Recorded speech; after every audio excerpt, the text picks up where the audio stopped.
We appear to be having one of those days.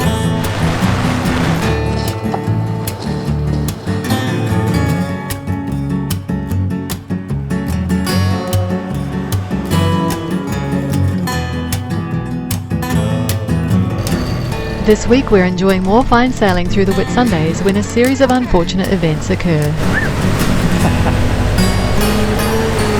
stuff, my love. Yeah, it was pretty good. Just not quite big enough in winches, but anyway, we're doing the job. Well, I've lost my cheerful face.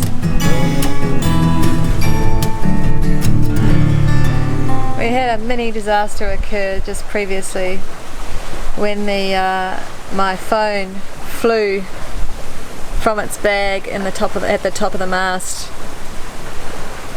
into the water, the ocean blue, while we were trying to get decent enough reception and internet to try and upload this week's video. Anyway, my clever husband flew into the water like a leaping lizard, and miraculously after a couple of dives managed to retrieve the phone. I put it in a bag,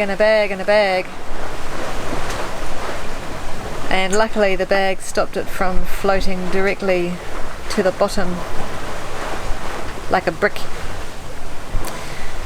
However, it's now in pieces trying to survive after having open heart surgery, and we shall update you on progress, I guess. You'll find out if this video ever arrives. So,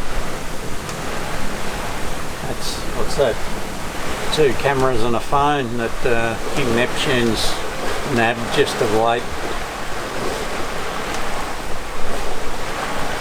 Oh well, I'm still making it.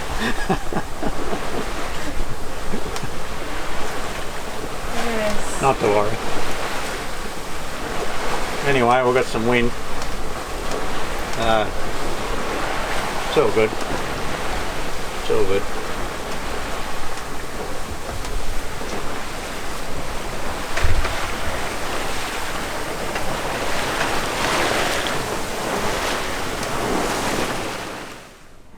Radio, my love. Tell our good friends what's been going on this morning. Yeah, not such a good morning this morning. We're just doing some engine checks and pull our little friend the dipstick out.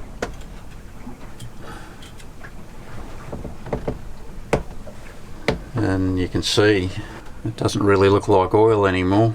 You can see it's way over full. You know, there's the full mark down there, and that's where the level is currently, and because of the nice grey colours it's telling us there's quite a few litres of water in there. Yeah, so not a happy camper this morning. We've got a bit of terrible, well, not so good weather coming in, and we need to be probably somewhere else, and now I've got this little issue to deal with. So anyway, we'll just have to go through the processes and find out where it's coming in. So that's a bit of a bummer. We were going to move off to a safer anchorage this morning because there's a bit of bad weather coming in and it's going to get fairly uncomfortable here. Anyway, we'll have to hop to it. We have luckily got about 20 litres of oil on board. We always carry as much as we can, so we're going to drain all the oil out and flush it a few times, and that'll be phase 1, and at least we'll be able to get away to a safer anchorage, and then then we'll have to do some thorough investigation. Anyway, we best get hustling. Yeah, it may not be major Tom stuff anyway. I've just dropped the exhaust off the back of the elbow. This is where all the exhaust gases mix with the water, and you can see the water surging up the pipe, and it's obviously surging up high enough that it's dropping it over the elbow and into an open valve, or whichever valve's open, it'll it'll squeeze water down past into the oil. At the moment we're just going through the long laborious process of taking the oil out of the engine. You can see the watery oil on the end of this lever. Yeah. I'm just going to drop the oil filter off and drain that out as best we can, and then we'll stick it back on. This clever little thing's just a oil filter strap, fits any size. You virtually just put it over the top of your filter and you wind it up like that. You can stick a shifter on there, or a spanner, or even a 1/2 inch socket, so it's quite versatile, and that just grips the filter, and you keep winding it up. The more pressure you apply, the more grip it's got. Yep. Really good little thing. Oh, it just looks so sad. It's sad, alright. Majorly cancerous to this engine. So as you can see, that's not very good. It looks like a mouldy old coffee down there, and it should be nice clean oil. So we are gonna just I don't know if you heard that or not, but we're just gonna empty that filter out, then put it back on, because we're gonna put some new oil in the engine, and then that'll allow us to steam off to a safer anchorage and get out of this weather, which is getting nastier by the hour.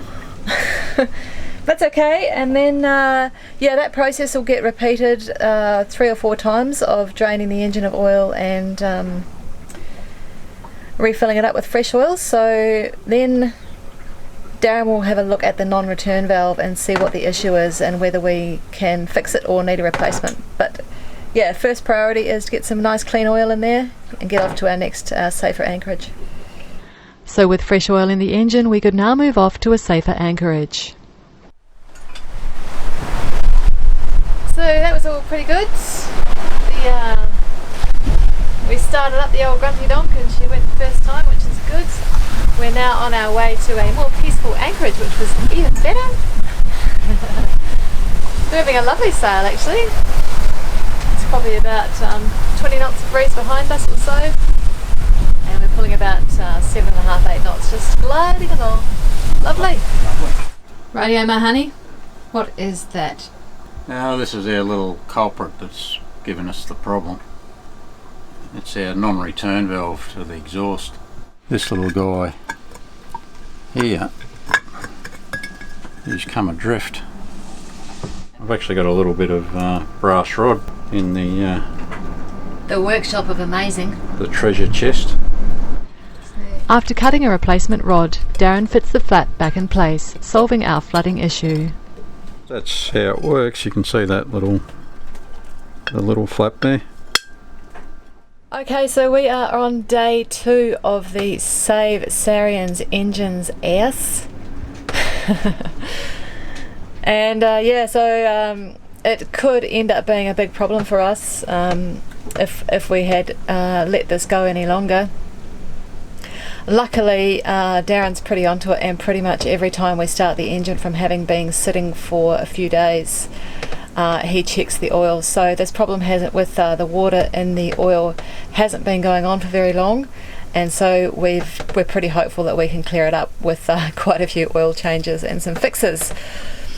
Because yeah, let go a long time, or if the boat sits for a long time, it can actually mean the death of your engine. So one to pay attention of. But we'll just see what Darren's been up to, and he'll show you what he's been finding. Rightio, mister. What's been going on? Oh yeah, I'm at it again. Yeah.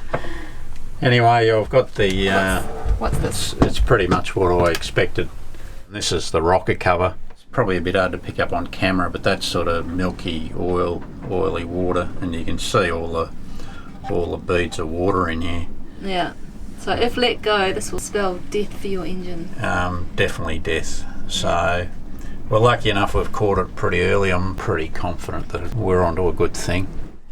After cleaning up the salty residue, we refill the oil, which now appears quite clean. So Darren's just putting some degreaser in there. He's wiped it all clean and just trying to get the last of any residue salt out. As you can see, it's a bit of a stormy day. Luckily we got to our protected anchorage before the weather kicked in. But as Murphy would have it, that wasn't the end of our troubles. We appear to be having one of those days. That's the sea strainer, which just seems to be pouring seawater. Oh, lordy lord. Anyway, it's broken. It's got a crack in it. It's less than a year old. Meanwhile, things were going from bad to worse outside. Boat life. Peaceful. Romantic. Time out in nature.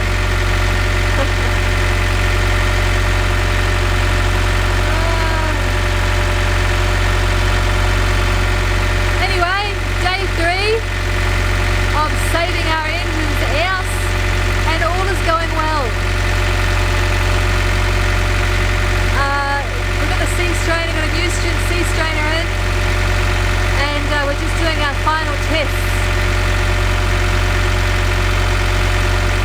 But she's purring like a kitten, right? Cyclone Owen had formed above us, so with the weather deteriorating and the engine now going, we could finally seek the shelter of Trammell Bay.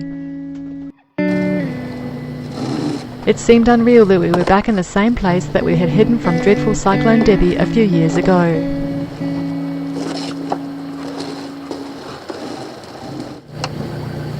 Okay, so we are just going into our little sneaky spot for this cyclone, and we've got about 1.2 under the keel right now, so we're just trying to stay on a path where we don't touch the bottom because it's dead on high tide. We're a little bit late. The better time to come in is about an hour before high tide, so that if you do hit bottom you've got a little bit of water to lift you up, but we are a little bit late. See how we go. Anyway, I'm just getting the lines ready. What I do is I do 4 points of either side of the stern and then up at the bow, and I just drape the lines over the tow rail, over the lifelines, so that I can easily pass them down to Darren. Right, yeah.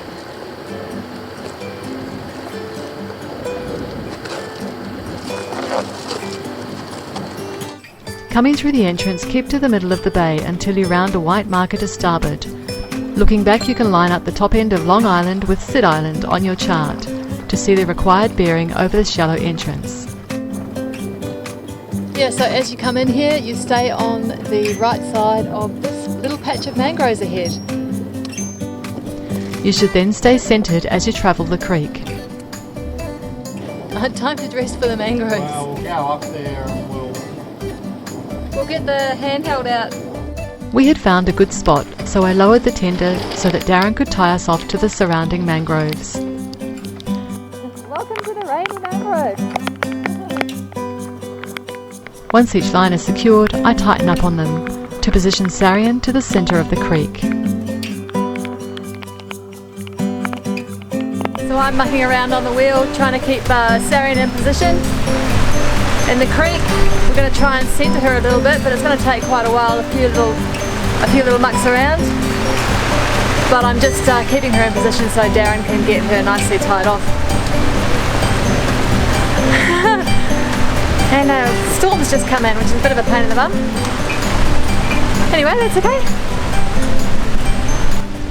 We hope you enjoyed this week's video, and if you did, please give it a thumbs up and drop a comment below, because it helps get our videos out to more viewers.